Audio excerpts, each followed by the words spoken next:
never send you to do the job that I can do.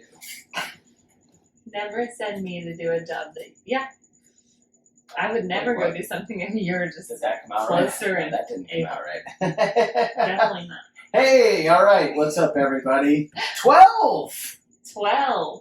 I'm always so excited because... It looked like 21 to me the way you did it. 12. It's like when you're an NBA referee, you have to do it backwards. Like, foul on 34. You're like, nope, that's not right. I'm 43. 34. Oh, you have to do it backwards. Yeah. Did you do that? Were you like a basketball ref? I did basketball refereeing in college, intramurals.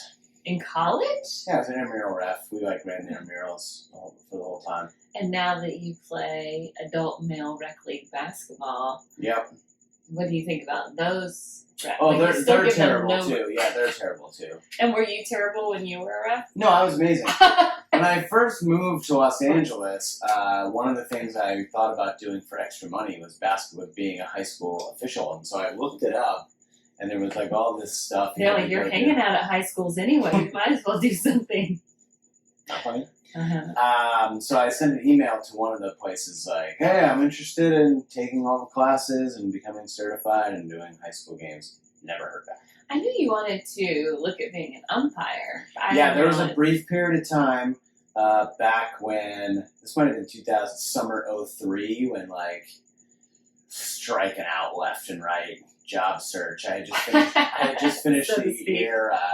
I had just finished the year working in my high school and like doing all the coaching and stuff, and that was super fun. But I was like, I want to do what I want to do. I want to work in sports. I want to write or whatever. So I was applying for jobs everywhere. The TV stuff wasn't working out. I started applying like every newspaper I could find. I started applying at colleges who had like sports information directors or assistant SID openings. I was applying everywhere. Nothing. And it was like, oh, what about umpire school for Major League Baseball? Like they had schools in Florida and Arizona that you could apply to. It was like $5,000 or something. And it's like guaranteed placement. Like you finish school, you graduate with a good enough score. Like you could start umpiring, like high school, summer ball, A ball, minor leagues, and you just work your way up. Like I'd be in the major leagues by now, probably.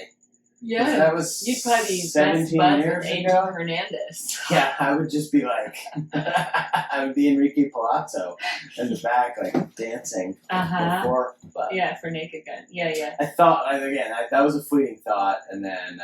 So you were striking out with jobs, striking out with the ladies, and then you're like, I might as well call balls and strikes because all I'm getting is strikes in life. Might as well just. And so I was like working on like my strike calls and everything. Like, how do you work on that? Well, you just got to decide if you're gonna be a punch out guy or a pull the string guy.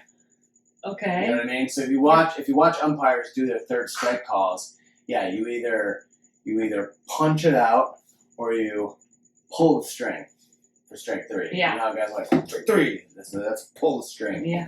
I saw a lot of the pull the string during the Braves games. Yeah, or you punch out. So it's one or the other. Yeah.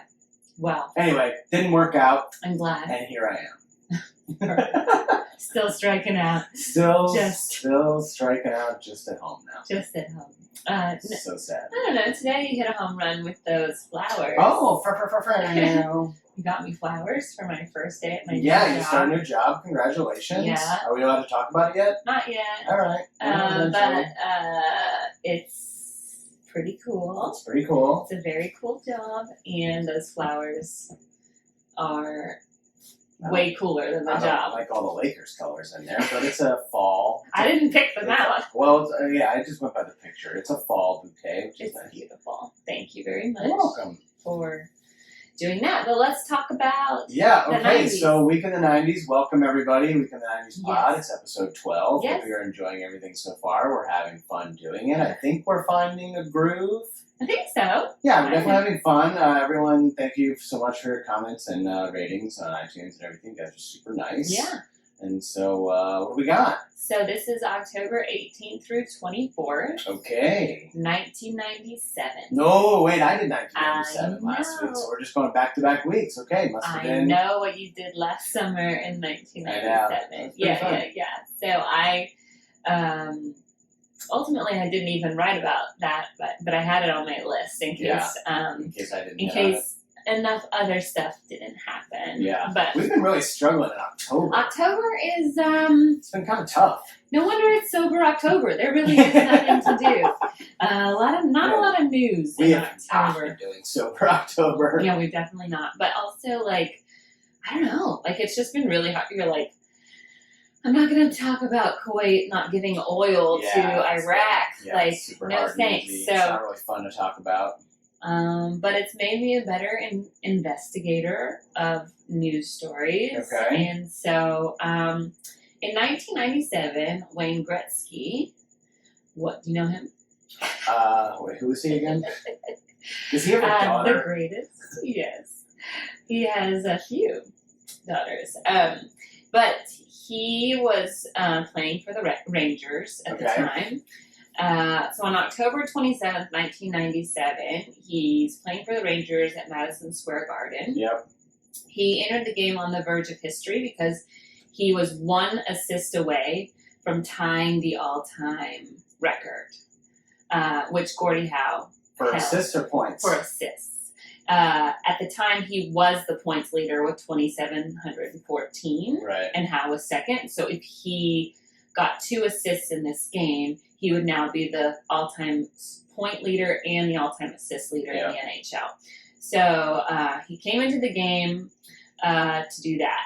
And then in the third period, his wife, Janet, gets knocked unconscious by the plexiglass. What? In Madison Square Garden. So does it fall off?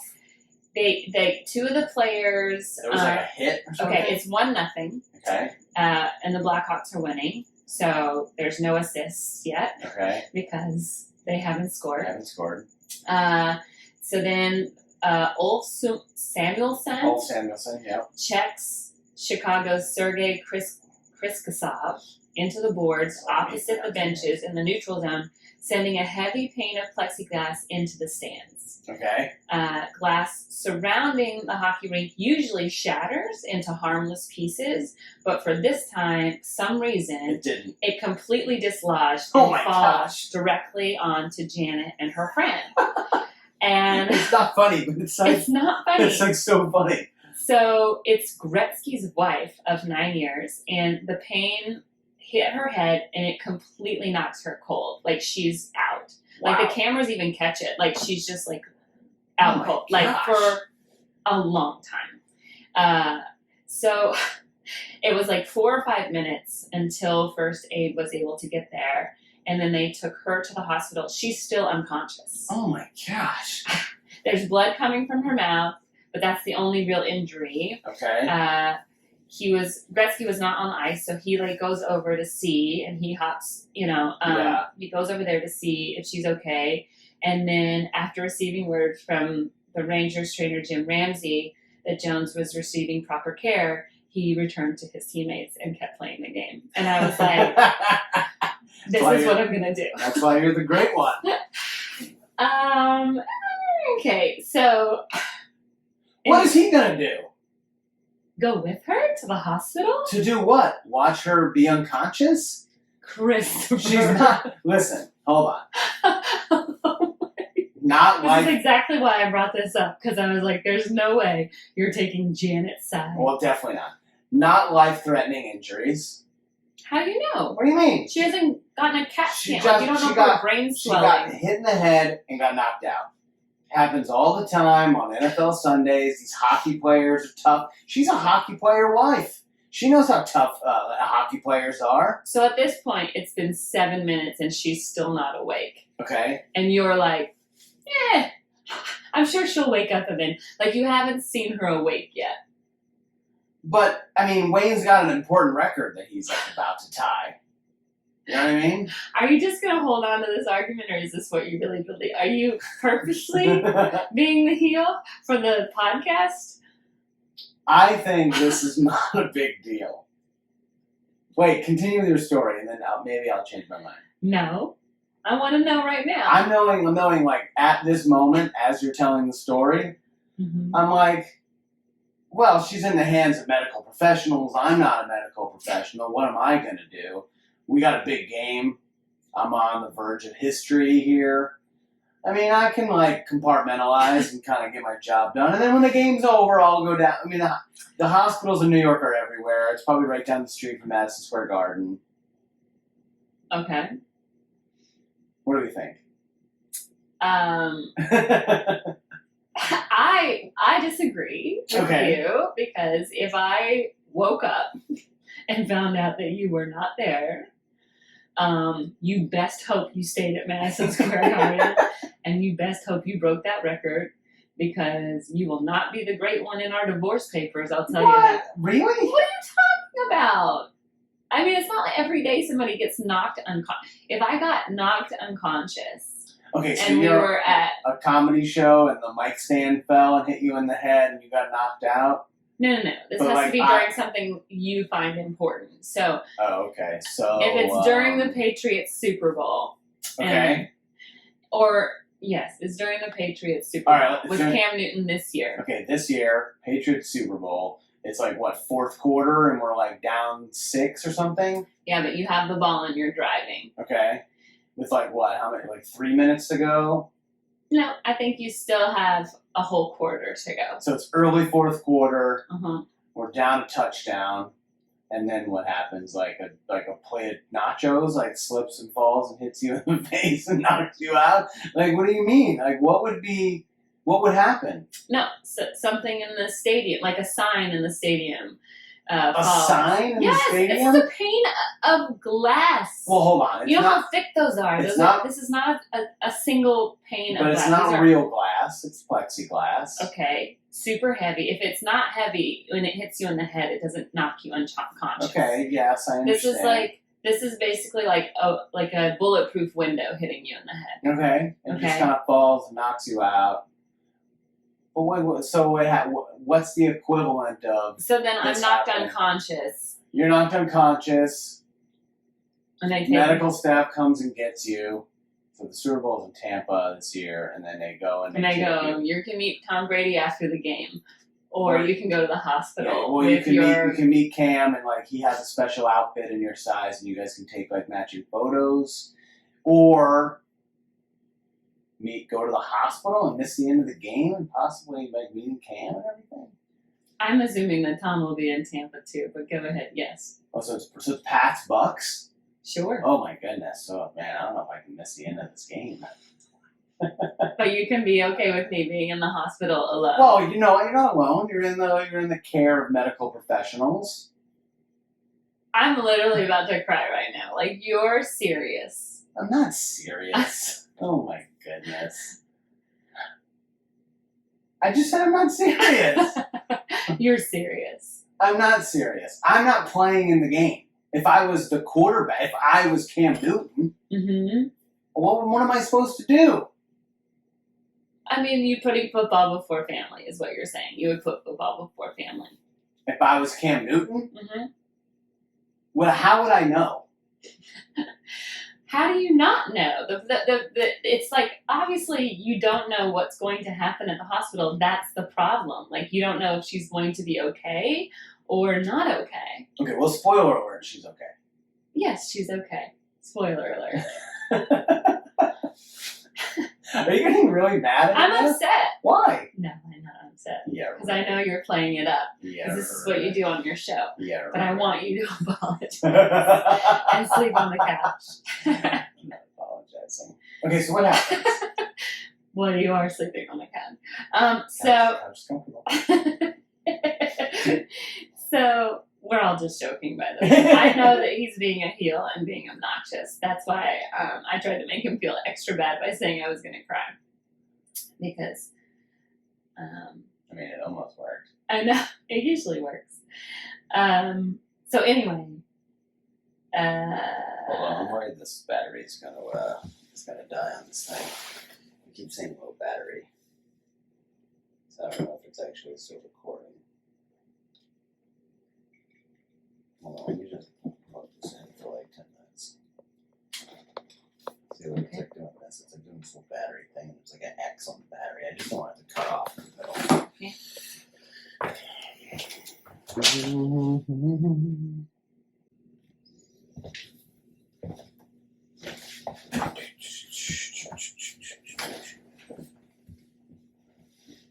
Mm-hmm. Check, check, check, check. Check, check. Okay, so all joking aside, okay, I wouldn't leave you in the middle of the Super Bowl unless I was somehow playing, which would be a miracle because I'm not good. I wouldn't be on an NFL team right now. But if you were playing, I wouldn't. Although the Jets be would there. probably use me. You would have gotten rid of me. If you started playing in the NFL, you would have drafted me long before you got to the Super Bowl. And Like Tom Brady, like you're my Bridget Moynihan, Yes. I would just drop you Yeah, for yeah, Giselle. Yeah. Yeah, that's probably. I don't want to answer. So. That's okay. I would totally Wait, forgive you. so she got hit in the face and she's knocked out, In the head, and now she's knocked in the out, hospital. and the mouth. Okay, so what happened to her? Because you said Wayne stayed and played the Okay, game. so there was 6 minutes and 18 seconds left in the game. Oh, so you didn't mention that before. Well, I mean, that kind of changes everything. This isn't like the beginning of the game.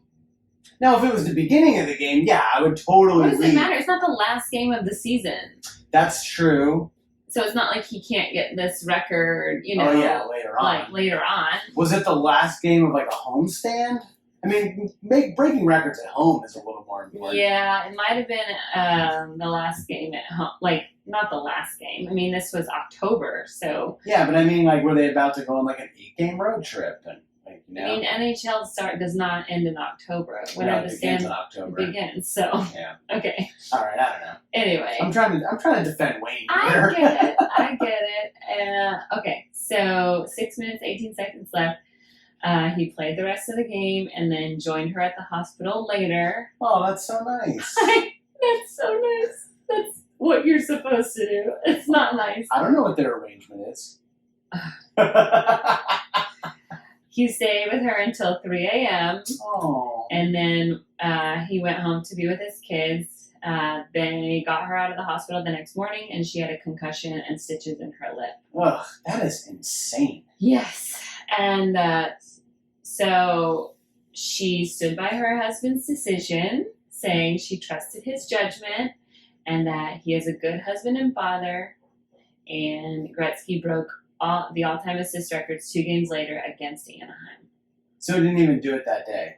He just like stayed. No, they didn't even score a point that day. So they lost 1-0. Yeah, they lost 1-0. I mean, okay, in hindsight, maybe not the best move by the great one. Yeah, I don't know if you're considered the great one if you do stuff like that. Well, here's the thing. He got the nickname the Great One a long, long time ago, right? When he was like a kid. So basically, you just have to trust that every decision he makes is going to be great and the right one because his nickname is the Great One. I mean, I don't know what their relationship is. You know what I mean? And like, Yeah, they're like super weird. and then also like I know. Like, I love football just as much as you do. So, like, if you were playing in the Super Bowl, I'd be like, why did you leave the fucking game? Like, they probably lost because of you. Right, you would I be think super you feel cool. bad about it forever. That's true. I'd you say probably they, would. yeah. Not only Or- did you I got knocked out and you lost the game, loser. Right. Right. Yeah. Or if they win without you, ooh, Yeah. that's even You worse. should probably quit. Yeah. So, Yeah. No, that's, here's the other thing. They're still married, obviously, but they've been in some weird stuff. Like she got busted in this like illegal. Oh, Super yeah, Bowl yeah, I'm gambling, getting right? there. Oh, okay. Okay. So, Yeah. they're still married. They have 5 children. Yeah, tons of kids. But She Paulina wasn't. is their kid, which is the most important thing. Yes. She wasn't even supposed to be near the ice. So, normally the players' wives do not sit next to the No, they're not. They're not on the glass No. banging like No. friggin' wobbers. No, I mean, we've gotten plenty of tickets from, like, people who play the game, and, like, they're always, like, a section behind the Yeah. lower section. Yeah. They're kind of like close, but like off to the side. Yeah, there's, like, a family section, Yeah. and it's usually about 30 rows back, let's say. Right. They're not. And They're not the most expensive best seats in the house. They had a friend there, and they gave her tickets, which were down on the ice. Like, they had a friend in town visiting or whatever. Oh, so they hooked her up she with went great to go seats. visit her friend during this game. Oh, so she walked down. She walked down, Oh my left her gosh. seat, and just happened to be at the wrong time. Wow. So when that pain breaks, he's not even thinking, oh, she's sitting there, Right. Because why would she be she sitting be down there? Right. She's never down there. And until somebody is like, hey, dude, it's Janet, And then so he like skates over like an old man and goes and like looks over and Wow. Yeah. So and it made me think like, have you ever left your seat and something bad happened? Because something like that happened to me. Bad happened in the seat that you went to or in the seat that you left? Either. Have you ever changed seats and been like, and oh my God, happened? I shouldn't have left my seat? Yeah, so actually, this was, my senior year at Syracuse, my freshman year at Syracuse, we've been down to McNabb senior year, the last home game. Crazy game, threw a game-winning touchdown pass to Steven Brominski, and all the fans stormed the field. Now, normally I would have been sitting in the student section with all of my guys from my floor, and I would have been one of the guys that stormed the field. So what's funny is, I tell the story now that I stormed the field. But I did not storm the field. I was actually sitting in a buddy of mine's seats on the 50-yard line on the next level up. And so I saw the whole play happen as it was happening, because we're literally in the best seat in the house at the Carrier Dome. And so I saw it happening, and then all of a sudden, boom, everyone storms the field, and we're up top like, oh my God, everyone's storming the field, and we're not down there to storm the field. And by the time we would have tried to rush down and get to the lower level, like, the moment was gone. It wouldn't have been as cool. But, so that happened. But I always tell people that I stormed the field during that moment. That's incredible. Kind of outing myself, but yeah. But I was a part of a couple, we did storm the basketball court one year. I think it was the next year, my sophomore year, we beat Connecticut when they were ranked number 3 or number 2 or something, and we all rushed the court for basketball. And I remember that. And after that, they kind of like put the kibosh on storming the courts at Syracuse. Wow. Yeah. Because when the game was close, it was obvious we're going to win. It wasn't like a buzzer beat or anything. It was obvious we were going to win. And so all of a sudden, they brought like tons of security in front of the student section for basketball games. And whenever that happened later on, just so that the students wouldn't storm the field. But so bad moment. I would have stormed the field for the football game had I been sitting in my student ticket seats, but I was not. I was watching the game with my buddy in his good seats. Within his family's like super premium seats, and so I did not storm the court. Whoa. I did not storm the field for that game, but I always tell people that I did. Yikes. Yeah.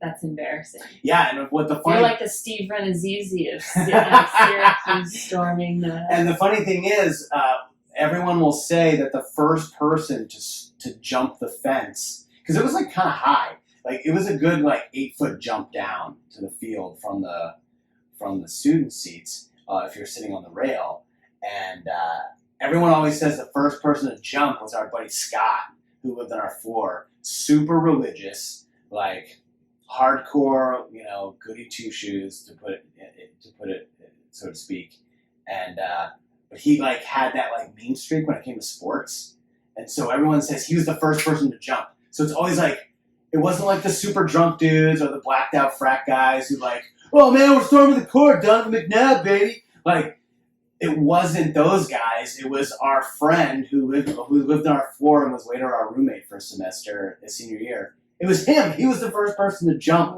and just go, and then everyone followed. And like, everyone was like, patting everyone on the shoulders and hugging everybody. Yeah, but wasn't me. I wasn't there. You weren't there. So this also happened, like something bad like that happened to me. So I was in San Francisco at a Giants game in April of 2004. Okay. And we're sitting in the outfield because we just like got tickets. We were up there to DJ a wedding or something. And so it was a bunch of my DJ friends that I had been DJing all these different things with or whatever. I think we were doing a wedding in Napa or something. So we stopped and we got like Giants tickets or whatever. And so... Is this at Pac Bell? This is at the time, I think it was called SBC. Okay. So, but it is that park. It's not Pac Bell now. Not Pac Bell. It used to be Pac Bell. And so So anyway, we're sitting in the outfield because Barry Bonds is like going for all these records or whatever. Sure. And then randomly, my friend James, who I used to work with at the Braves Stadium, who's a good friend of mine, is like, oh my God, I'm at this game too. And he was sitting over on the third base side. Okay. So I'm like, oh, I'll come and say hi, you know? So I go over there and we're just talking, hanging out. Like, I haven't seen him in years. And Barry Bonds comes up to bat. Okay. And he's like, oh, let's watch Barry Bonds hit. And I was like, if he hits a home run to my seat, I'm never going to forgive you. No way. He hit a home run, which tied Willie Mays' record, number 660. So he hit 660, went to where you were sitting? They stood on my seat to catch the ball. No because way. it was empty. Nuh-uh. Yes. Yes. What? I know. I've never heard this story. Yeah.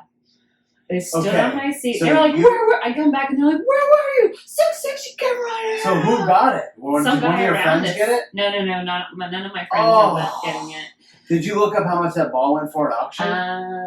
I don't know how much it went for, no. I mean, probably at least $500,000. Back then, people were paying crazy prices for these record baseballs.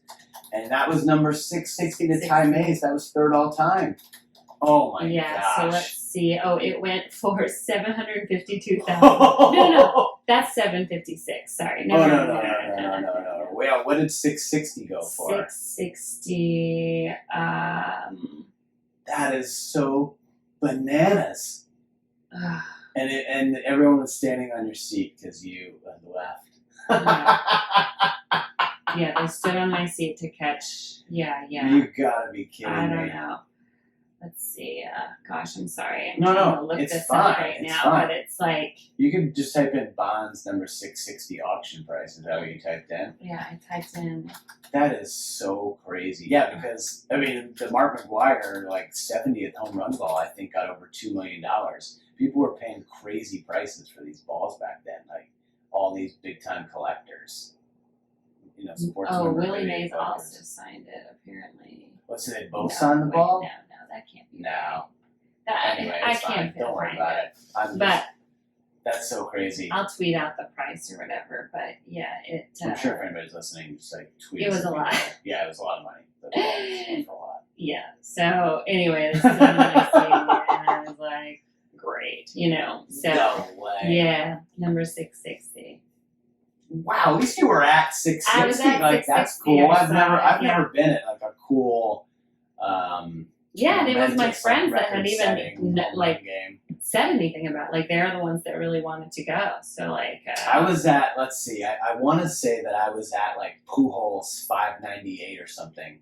Like I was at him a couple before he hit 600. I think that's the closest I've ever come to seeing. Wow, that's like, cool. Well, I remember seeing. Obviously, was it 99 that was the home run chase? It was 98. Oh, 98, yeah. So I don't know if I was at any of those McGwire. I'm sure I had to be. But you probably I watched them in 99 because I was telling you about the Braves Stadium or whatever. But yeah. Right. So oh my anyway, gosh, that's incredible. That just made me think of that when they said she wasn't supposed to be in the seat. And I was like, oh man, I bet. Yeah. If anybody else has a story like where you left your seat and this happened, like we'd love to tell us about it and we'll tweet about it because it's so crazy. I'm trying to think of anything else like wild happened like that to me of all the games I've been to. Yeah, there's some, but actually I'm not gonna get to the things about You're not Janet. Get her gambling stuff. Yeah, so I knew she like started like a prostitution ring or something like that, like an underground. I thought it was like a gambling thing. Oh, there was gambling, and she was in. They both got busted. You're right. And I think it was just her. I think Wayne ended up getting cleared of all that stuff. Of course. Yeah, but they were running this like super high, like props Super Bowl betting thing, like. Yeah, it was like right around the time she was in Sports Illustrated. And tens of thousands of dollars. Yeah. Yeah, you know, the Gretzky's, whatever. I'm sure they're down with some weird stuff. Yeah. Well. That's totally fine. He's a great one. It's the greatest nickname in sports history. Speaking of people who are down with weird stuff. Oh, man. Oh, segue. October 22nd, 1997. October 22nd. 1997. Larry Flint Oh, yeah.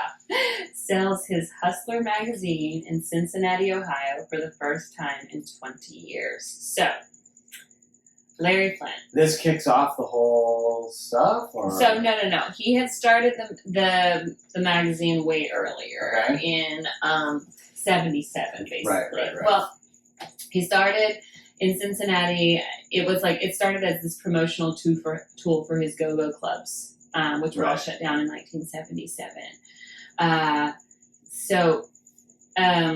He sold about 1,000 copies of Hustler in 2 hours and was there to personally sign autographs on them. Amazing. This is in the store in 1997. Okay.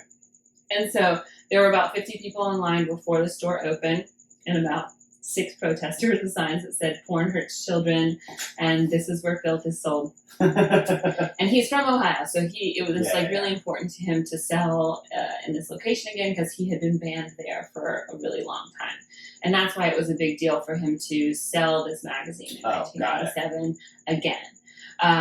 So I did a little research about Larry Flint because I saw The People versus Larry Flint, but I was really young when I saw that. Really young. Woody Harrelson was awesome. I don't really remember. It's not bad. That movie was what? That movie was late 90s, right? Yeah. I mean, it might have been early 2000s that came out. Larry Flint is still with us, and he's very adamant about the First Amendment because of all his pornography dealings, and he's very active in government and politics. And so, when I first moved here, I always thought it was hilarious that the Larry Flint building was right on the corner of Wilshire. Yeah, Wilshire and Hacienda. Yeah. Why'd you think it was weird that it was there? No, I just thought it was amazing. I just drove by and it's like, I see it all the time, and I think about him in an American wrapped in an American flag. Every time I see it, sitting in a wheelchair wrapped in an American flag. So I didn't know a lot about him except that he was the hustler guy. Yeah, in a wheelchair and a hustler guy. Yeah. Is that what you know about him? Pretty much. Just like you said, what the movie kind of portrays and illustrates, but it's been a long time since I've seen that movie, so that's me too. I saw it once, so I don't really remember much about it. I mean, I just remember Hustler magazine was Did you have Hustler magazines? I had a subscription to Playboy for a long time, and the articles. Yes, you and my dad, every man. What I remember about Hustler is that it was graphic. Oh yes. Like graphic. Yes, like insides, full on open. Full on that the girls doing all the stuff, and it was just whoa. I think they simulated sexual scenes as well. Yeah, I don't P&V, not really sure, but it was. I just remember Hustler being Penthouse was graphic, and then Hustler was we see your penthouse and we raise you a hustler. It's oh, okay, that's really. I mean. Yeah, that's what I know about Hustler. I don't think I've ever opened a magazine. I remember when I came here, the Hustler store on Hollywood. Oh, right. My boyfriend at the time when I moved here was a security guard there. And so I remember one time... I'm an upgrade. I called him because I had just gotten into a car accident. I had gotten into a car accident and then I had continued to drive. Okay. And I had a huge knot on my head, I was really worried, And I called him when I got up to Northern California to see my family, and I'm still kind of just in a daze, You drove 6 hours? Yeah, I probably didn't realize that I was had a concussion. Yeah. Most likely. Yeah. And I remember calling him, and he was working there, and he was like, "Babe, I gotta go. Britney Spears is here." And he hung up the phone. And I'm like, "Oh, I just had It's a very Janet moment, like Gretzky, right?" Hey, and he was like, "This is prime Britney. This is breaking records. 2001 Britney. Britney at the Hustler store. Right. Basically the same thing. So seeing her there and oh my God, it's so wow. But I also remember the Hustler store on Sunset and going there and getting coffee because they had a little coffee shop there, and it's probably amazing. Some of the best coffee I've ever had. And because I used to work near there. Hot dogs at IKEA or whatever. Yeah, IKEA.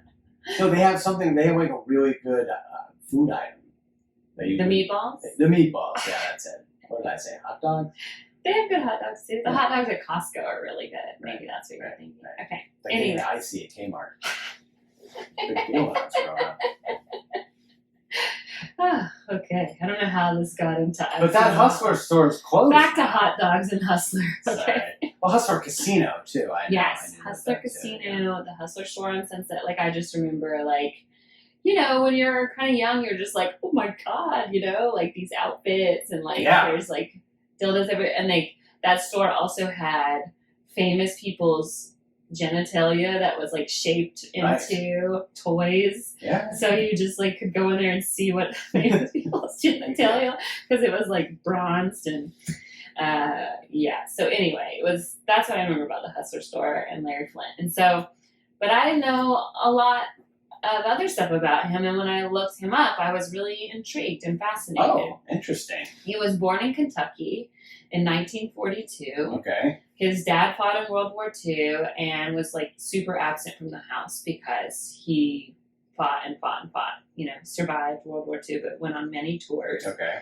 Larry had 2 younger siblings, his brother Jimmy, and Jimmy ended up being his business partner for life. Oh, I think he's still his business partner. Oh, And his sister Judy, who died from leukemia at the age of 4. oh my gosh. And when his sister died at 4 years old, his parents got a divorce. It just like was too traumatic on the 2 of them.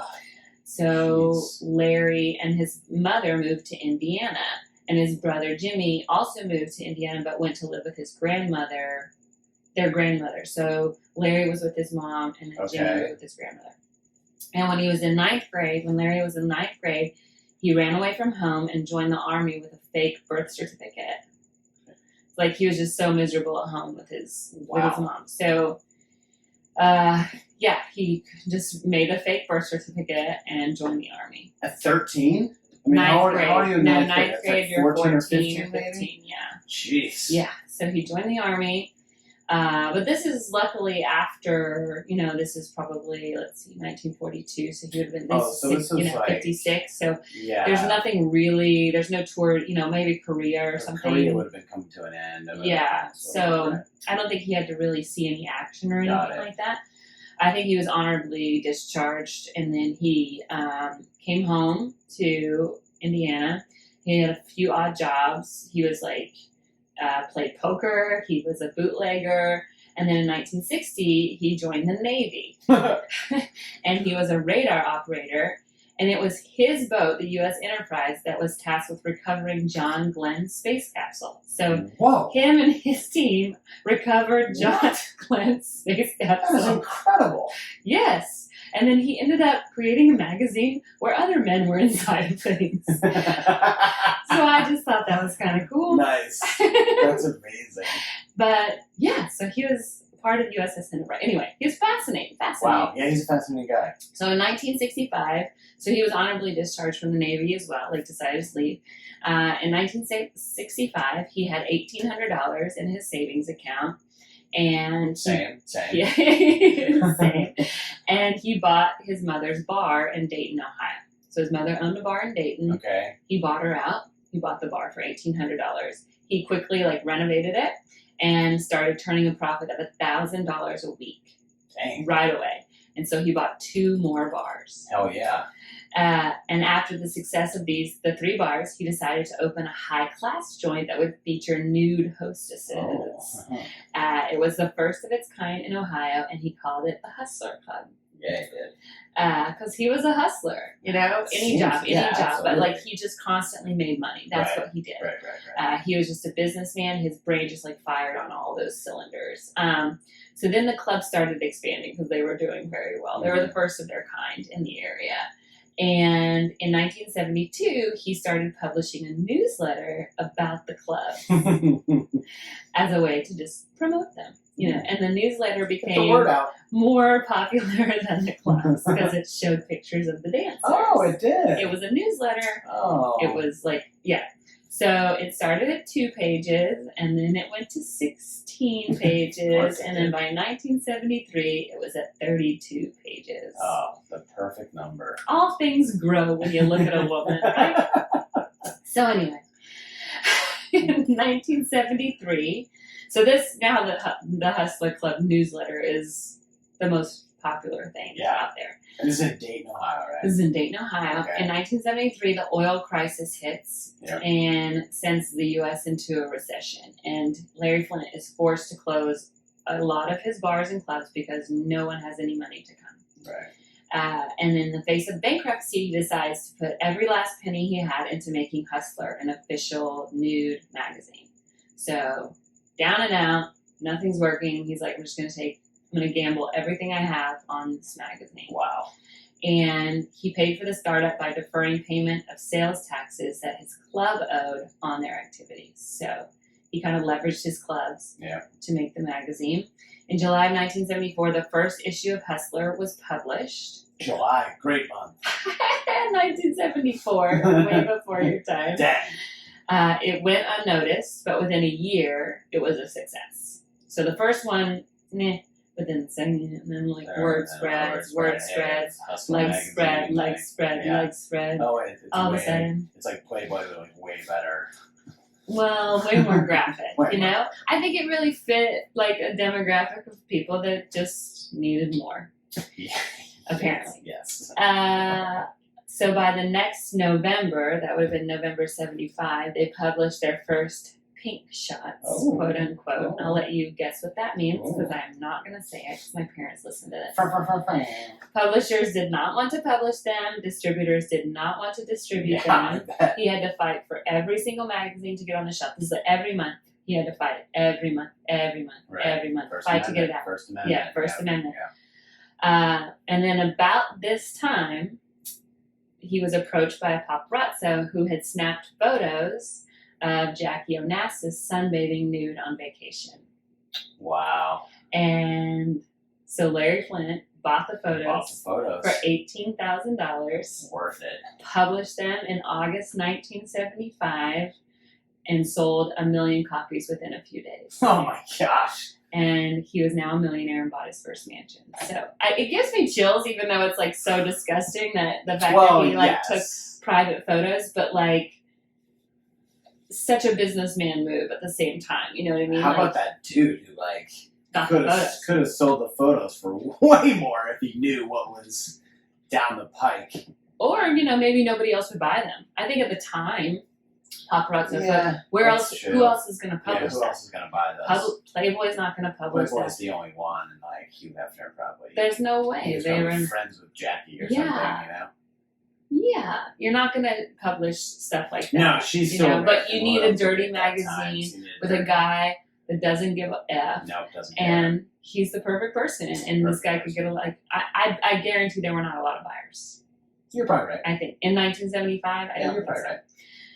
So anyway, but a lot of people want to see famous people naked. Yeah, well, I think he was kind of the first to really do that. Yeah. I think Playmates, to buy photos like that. To buy paparazzi photos. Yeah, Marilyn Monroe famously did Playboy way back in the day.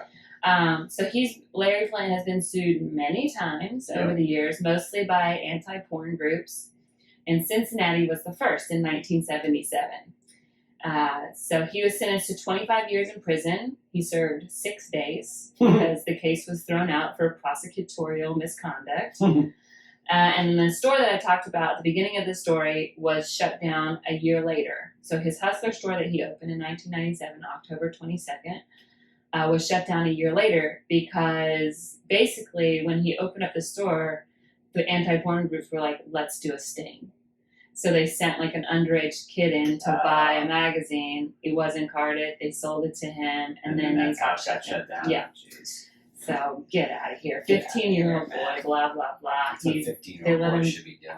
Exactly. So anyway, it was kind of BS, but it was a big deal that he came back to Cincinnati, basically, and opened his store. He was sued by Jerry Falwell that's the famous, a lot. Because of a cartoon that he published in one of his magazines. That's in the movie. That suggested that Falwell's first sexual encounter was in an outhouse with his mother. Right, yeah, that's in the movie, but it's satire. It went to the Supreme Court, Larry Flint won. I think that might have been when he was wearing the flag. Yeah, maybe. He and Jerry Falwell later became friends. They they both before Jerry died, like they were both very good Oh, wow. friends. Interesting. And Larry Flint always says that's because he knew what I was selling and I knew what he was selling. And I think it's kind of funny, like now that Jerry Falwell's son's just been accused of having threesomes. Of weird stuff, yeah. So, maybe it runs in the family. So, I also didn't know this. He was shot in 1978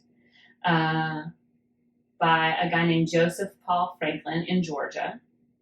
And apparently, this guy Franklin was upset about an interracial photo in Larry's magazine. This guy, Joseph Paul Franklin, was a white supremacist and a serial killer. So, whoa, he was a serial killer. He was later convicted in Missouri for 8 different murders. Jesus. But was never charged or brought to trial for shooting Larry Flint. Because, he basically admitted it later. They never caught him after he shot Larry Flint. They never caught, they just didn't know who did it. Right. They finally figured it out, and the guy had already been arrested and put on trial for 8 murders. Yeah. And he admitted to shooting Larry Flint because he had pictures of black and white people together in his magazines. In 2013, this guy, Joseph Paul Franklin, of course, 3 names, serial killer. Right. He was about to be executed for his murders, and Larry Flint was like, "No, do not give him the death penalty." He's completely opposed to the death penalty. Oh, again, he's a staunch constitutionalist, and but that guy was executed by lethal injection in November of 2013. Wow. So, yeah. Because Larry Flint famously paralyzed from the waist down. Yes, from the shooting. In Georgia. From that shooting. Yeah, from that shooting. Yeah. Yes. So he had every right to be upset. Gosh. Yeah, of course. But was like, no, do not give him the death penalty. Yeah. So. Wow. And it's crazy. Like that guy didn't even, he murdered all kinds of other people. I'm not really. I didn't really look into that guy in particular, right. But I think the shooting of Larry was more just anger about something else. Mm-hmm. Obviously when you're a serial killer, you're upset about. You usually murder women and or boys. It's based on what happened with your mother or father growing up. But this was just something about race, which is so crazy. Wow. So yeah, he's a staunch advocate of the First Amendment, and he's been married for 5 times. So I think he's married to his 5th or 6th wife right now. Yeah. He has a bunch of kids. Yeah. Anyway, he was fascinating. I just didn't know all that. Fascinating. That's some cool things about Larry Flint that I did not know. So that's kind of it. I had a couple of other really short things. October 23rd, 1997, Nick Bosa is born. Oh, all right. I know, Maverick, welcome. Hi, Click, click, click. Yeah, Maverick wears high heels. Maverick, Nick Bosa. What do you think? Yeah, Nick Bosa, Mav. He was born in 1997. That's insane. Yeah, that's impressive. And then on October 24th, the guy with the longest personal name in history died at 83. His name was, Wait, what? Adolph, Blaine, Charles, David, Earl, Frederick, Gerald, Hubert, Irvin, John Kenneth, Lloyd, Martin, Nero, Oliver, Paul Quincy, Randolph, Sherman, Thomas, Uncas, Victor Williams, Xerxes, Yancey, Zeus, Wolfenschlagen, Heisensausen. Wow, it's the longest personal name on record. Where's this guy from? Hamburg, Germany. He was born there in 1904, but then moved to Philadelphia, where he became a typesetter, which means he had to type his own name. Wow, what did he go by? Joe?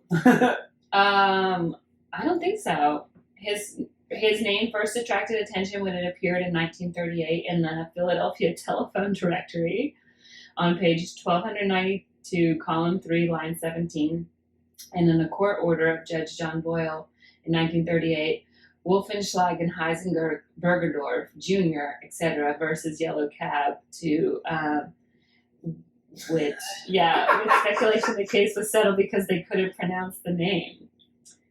Yeah. Remember phone books? He went by his last name technically, which was Wolfenschlagelstein Hassenbergerdorf. And that's the name he went by? Yeah, he claimed that his great-grandfather composed the surname in the 19th century when German Jews were obliged to take a second name. Wow. And so when the Jews were forced by the Germans to take a second name that was more German, he made up this like crazy long name to Wow. be like, Well, yeah, a few guys. yeah. Wow. So anyway, longest name and like became a typesetter. That's crazy. Remember, like, the phone book was like so weird. Like, when you're in your hometown, remember growing up, and you're like, oh, I need to call someone about a homework assignment, or like, I want to talk to this dude or chick, like. And then there was like 4 different ones of the same last name, and you're like, ugh. I can remember sometimes underlining the name, like that page. There's like 1,000 pages. Like I'm gonna notice an underlined page. Like have to turn to the and like page. Just, you're rolling the dice like down the. Hey, is Bill there? Sorry, wrong number. All right, cool. Cross that one off. Okay.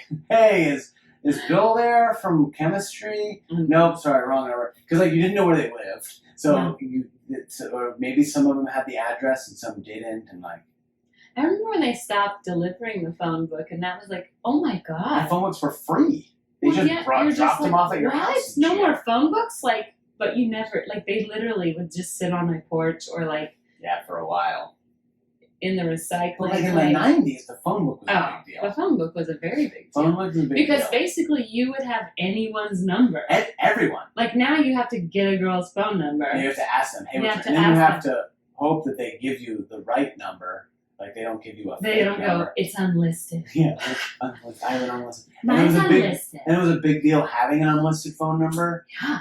Like, oh, their number's not in the book? Like, what is happening? Well, yeah. Well, there was like, what was that where you could call a number back to see what number dialed you? Like if Get back that line, press *69. *69, yeah, that's what it was. Yeah, because like, I remember sometimes, like just waiting by the phone for a boy to call or something, and then you miss it, and you're like, oh. I don't know who called, because I don't have call. Wait, who just called me? Who called me? I need to know. *69. Hello, you just called me. Yeah. Yeah. I still remember my home number from growing up. You remember your home? Oh, we had a great number in Maine, 282-0321. 282-0321. 0321 was like awesome. It was just like, I thought it was like 321 contact. Remember that show? Ours is 6250916. Yeah. Do you remember anybody else's number? Wayne Gretzky's. Wayne Gretzky's 99. I didn't even know that. You didn't know Wayne Gretzky wore 99? I don't remember. No, oh I don't. Gosh, you're crazy. I'm trying to think if I remember Perk's number when we were growing up. No.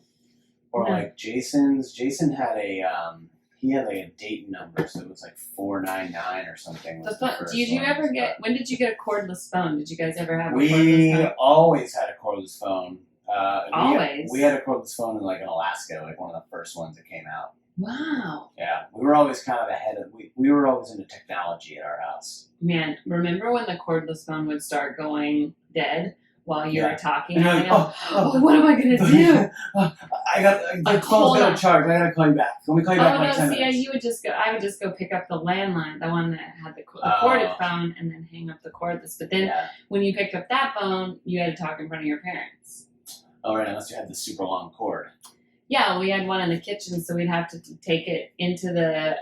And it's funny how the phone was always in the kitchen. Always in the kitchen. The phone was always in the kitchen or, like, nearby. Yeah, we were always big technology. Like, when something new came out, like, ooh, we gotta get this one. So, like, the new cordless phone, remember, it was, like, 2.4 gigahertz. Like, you could talk on the phone outside.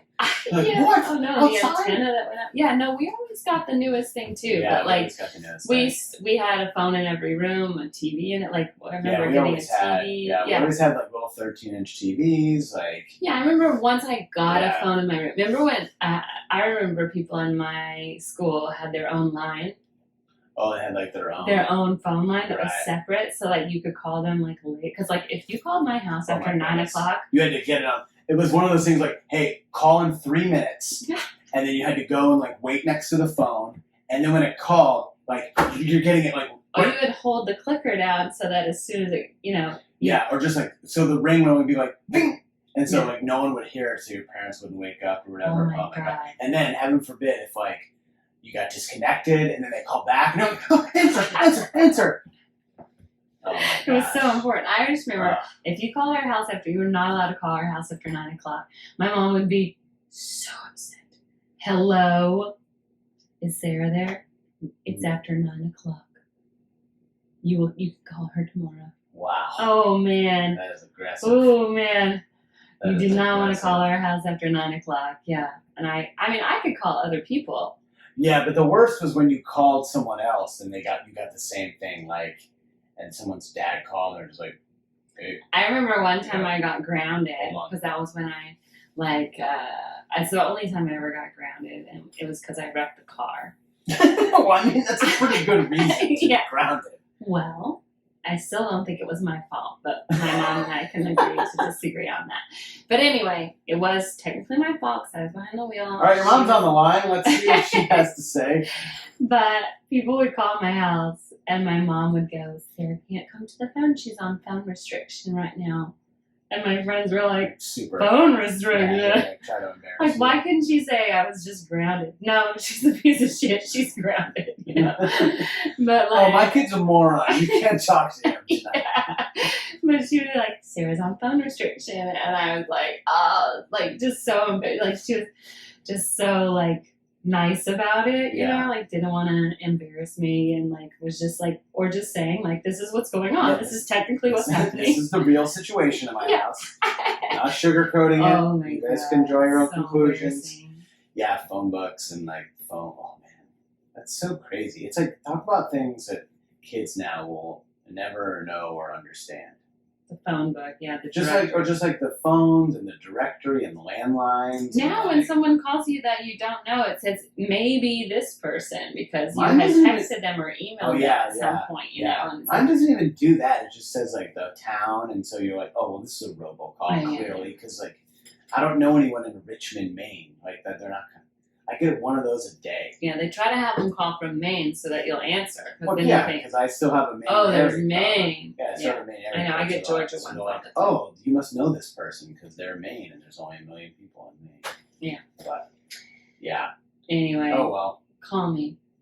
I'm not gonna go. I know. I'm not gonna go. You don't even answer your phone when people call. Well, no, because my phone's always on silent, so a lot of times I'll just miss your call. And when he says silent, he doesn't mean vibrate. He means like No, it no. doesn't ring. Yeah, there's there's no vibrate. There's no notification. There's no nothing. Like no. And Nothing. when I was pregnant, I was like, you have to change that. Well, I would just flip the ringer on. It's like that commercial that my phone doesn't have a silent button. All phones Yes, you have do. silent. It's on the side. Are we done? We're done. Good job. Great job. Good Yeah, job. good work. Episode 12. Episode 12. Congratulations. Congratulations. Dirty Dozen. Rotten Rhymer. Oh, yeah. Thank you guys so much for listening. Yeah, really Please- appreciate you guys listening every week. It's so awesome. Yeah. We'll see you next week on This Week in the 90s. Bye bye.